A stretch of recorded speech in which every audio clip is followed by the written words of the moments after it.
So, do you have any recommendations? I take a closer look at the books as I say that, and to my surprise, I notice that there's a rather extensive collection of manga on the bottom shelves. When I glance back at the girls, I notice Natsuki staring down at the manga too. Our eyes suddenly meet and she looks away, blushing. Well, what do you like to read? Honestly, I just read manga most of the time, so the collection down there caught my eye. I didn't know that manga was allowed in the classroom like this. Those are actually Natsuki's. Don't just say it like that. I just put them there while I was reorganizing the closet. Monica always messes with my collection when she goes in there, so I'm trying to make more space for them.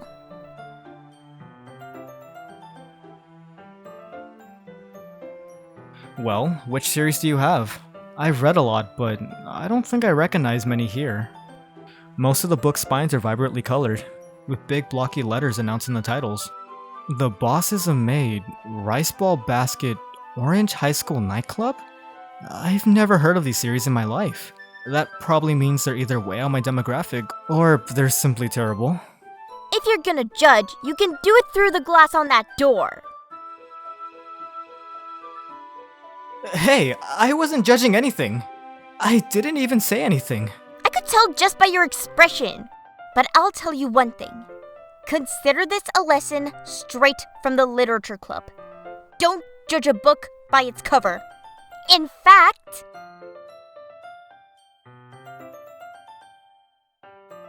I'm gonna show you exactly why.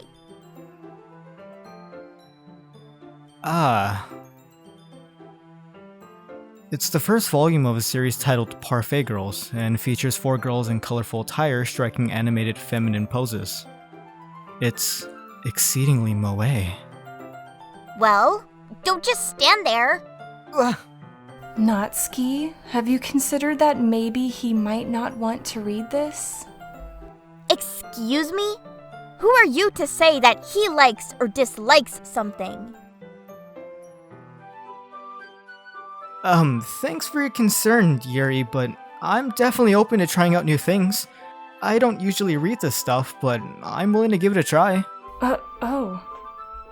Alright then. Natsuki triumphantly smirks a bit while Yuri abashedly looks away. I guess I can't satisfy everyone. I'd have thought you spent enough time in the literature club to not judge books by their covers either, Yuri. Manga can have just as deep of storylines as your novels can. I never said that they can't. It's just... Yuri looks like she's holding herself back from saying something. Just what? Just because they have pictures in them they're childish or something?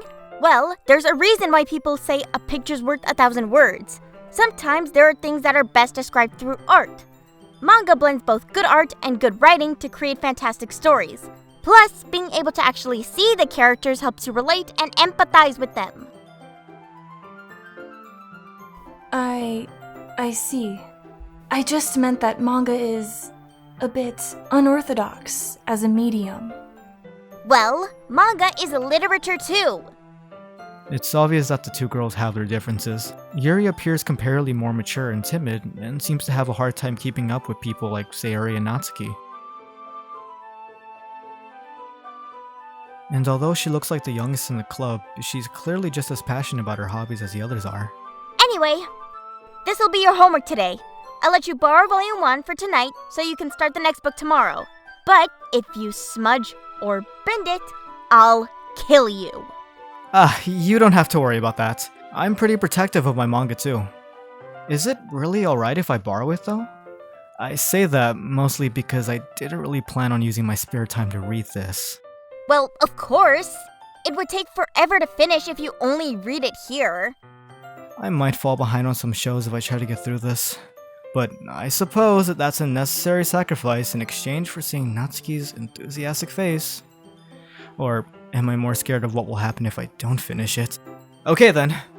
The girls on the cover of the manga beam up at me, and I can't help but shiver a bit. I guess I shouldn't underestimate what high school girls are into. Hopefully I can get away with skimming through it. Make sure you read it thoroughly, because they'll be quizzing you on it tomorrow. Is she a mind reader? In that case, I think I'll give it a shot now actually. I want to make sure I have enough time to finish it after all. Fine, but I'll be keeping a close eye on you then. I slide into a nearby desk as the rest of the girls dissipate, moving to work on their own things. I quickly start flipping through the pages. Given that pictures take up the majority of the space on the pages of the manga, it doesn't take me long to get through the beginning. As I read, I start to become more aware of Natsuki sneaking peeks in my direction. She seems intently focused on my face, as if waiting to see my reactions to her manga. I clear my throat. Ahem. Natsuki, did you need something? You seem to really like looking in my direction. You idiot! It's not like I was looking at you or anything. I was just staring into space. Don't you have anything better to do? Yeah, of course.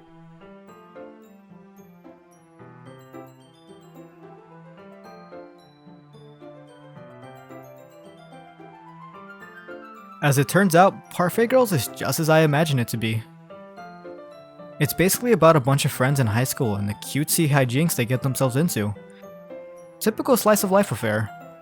I kinda grew out of these since it's rare for the writing to be entertaining enough to make up for the lack of plot. To its credit, it does manage to subvert some anime tropes quite neatly though. The more I read, the more I can see why it appeals to Natsuki. All that talk about appreciating the expressiveness of art. While I don't exactly read romance manga usually, the artist actually does a good job of portraying the girls as their own characters. I often find that the girls in these kind of stories are bland and unoriginal, not to mention that they often suffer from same-face syndrome too. So it's a pleasant surprise to find that the title characters are likable and unique in their own ways. Still, over time I can't help but grow a little bored though. I decide I'll finish it later tonight and place a novel in my bag. Looking up, I spot Sayori reading something. Might as well see what she's up to.